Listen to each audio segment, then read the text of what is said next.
Cornet, a division of Sex-Man Films. The cult Grindhouse series Beginning Responsibility. That's Dr. Jim Teacher to you. Now drop and give me 20.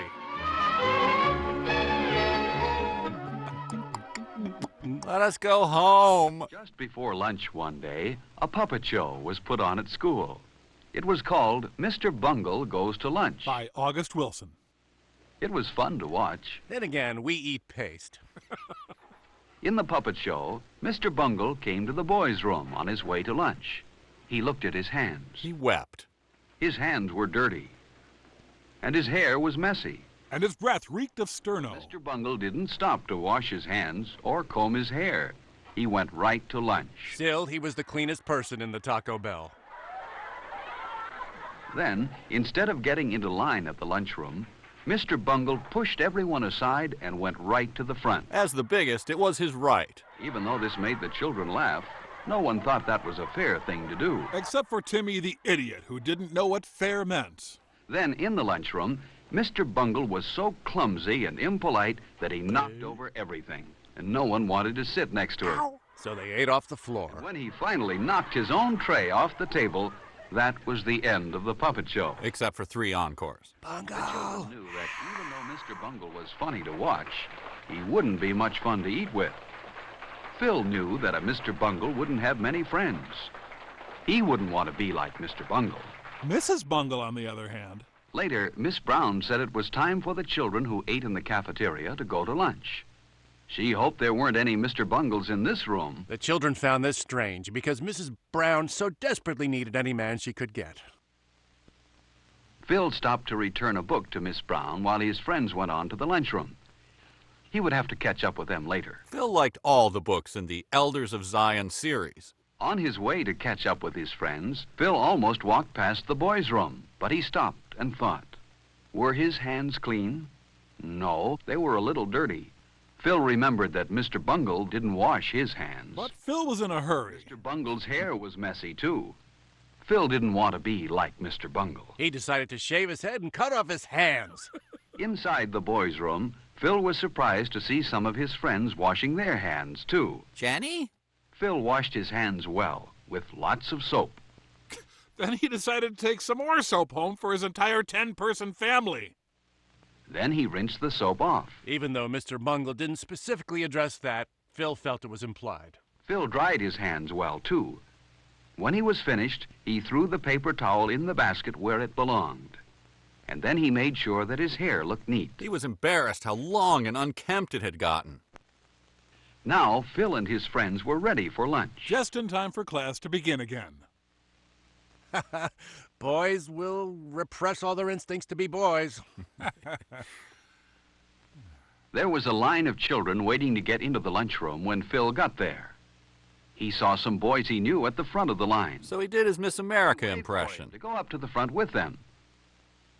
But Phil didn't want to break into line as Mr. Bungle did. Mr. Bungle, Mr. Bungle, Bungle, Bungle, Mr. Bungle. That was the fair thing to do. He would see his other friends inside the lunchroom. From his seat at the nerd table. The line moved very fast, and soon Phil was inside. First, he picked up his tray. You know who else picked up their tray? Hitler. No, Mr. Bungle. Same thing, really. Mr. Bungle's worse. Then he got his silverware. Just before Harpo Marx stole it all. He put his knife, fork, and spoon neatly on the tray. And then he slid his tray along. Phil tried to whistle a tune to keep his mind off Mr. Bungle. Bungle, Bungle, Bungle, Mr. Bungle. It's in my head. Cafeteria. It tasted good, and was good for him, too. My favorite vegetable is ketchup. Having a sandwich today, Phil decided to take the hot lunch. He enjoyed flaunting it to the kids who couldn't afford it. Phil took some bread and butter, too. And he knew what else he wanted. Milk. That milk. Alice took the last carton on the tray. Maybe there was more milk. So he said, Yo! "May I please have some milk?" Phil remembered to say, "May I?" and "please." That was very polite. Yes, there was more milk. You'll have to eat around the lumps, kid. This was out in the sun. Phil remembered to say, "Thank you," when he took the carton of milk. Phil had good manners. Bungle. He didn't want to be like Mr. Bungle in the lunchroom. Mr. Bungle, Mr. Bungle, Phil Mr. didn't want to Bungle, forget his Mr. Bungle. It's in my head. The cake looked delicious. So he took 3 pounds of it. At the end of the line, the lunchroom supervisor said she had noticed how polite Phil was, and she smiled at him. She wouldn't smile at a Mr. Bungle. Or at an Oriental kid. Phil went to the table where his friends were. He put his tray down carefully, Daintily. pulled out his chair quietly, Bungle. and sat down. He knew his friends wouldn't like a noisy Mr. Bungle at their table. There was someone Phil liked, Freddie. Freddie Bungle. He always brought his lunch from home. It looked good. Freddie had a sandwich, an apple, a cookie, and milk. He would always give you his cookie because he wanted you to like him. Before Phil began to eat, he always put a napkin on his lap. So did Freddie. Copycat. Everyone liked Freddie. He was very polite. For example, if he had food in his mouth when someone talked to him, he always took time to chew the food with his mouth closed and swallow before he answered. With a string of obscenities. Phil noticed how straight and tall Freddie usually sat. Freddie kept his feet on the floor, too. Hello, Freddie. Phil would rather be like Freddie than like Mr. Bungle. Bungle. Another polite person everyone liked was Alice. Played by Hayden Panettiere. For example, when Alice sneezed, she covered her mouth and nose. This protected her friends at the table from any germs. Which she had in spades. While Phil and his yeah. friends ate, a boy ran past their table. You shouldn't run in the lunchroom. Only Mr. Bungle would do that. He would hang himself in the bathroom later that day. Phil and his friends wouldn't like to have a Mr. Bungle at their table.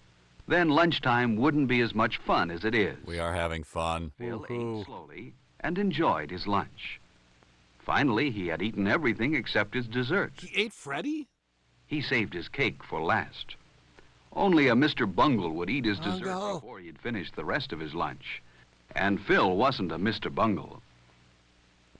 The cake was good. Phil imagined that birthday cake might taste this good. Phil drank his milk carefully. Some children are messy when they drink milk, but not Phil. Phil just sucked.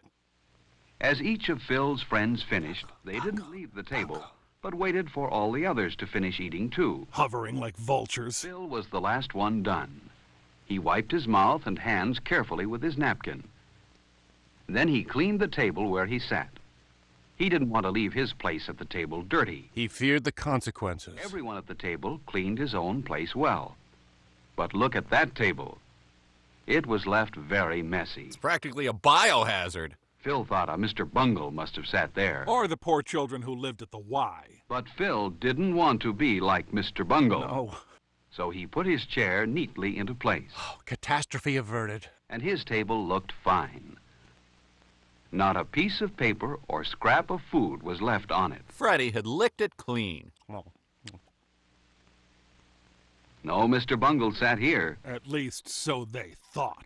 Phil's friends were careful to put their waste papers and empty milk cartons where they belonged. In this way, they helped keep the lunchroom clean. And developed unlikable personality Phil traits. was certain that Mr. Bungle wouldn't put his paper in the waste basket and his empty carton on the milk tray. Mr. Bungle probably wouldn't bother to put his lunch tray in the right place either, but Phil and his friends did. His friends Rod and Todd Flanders.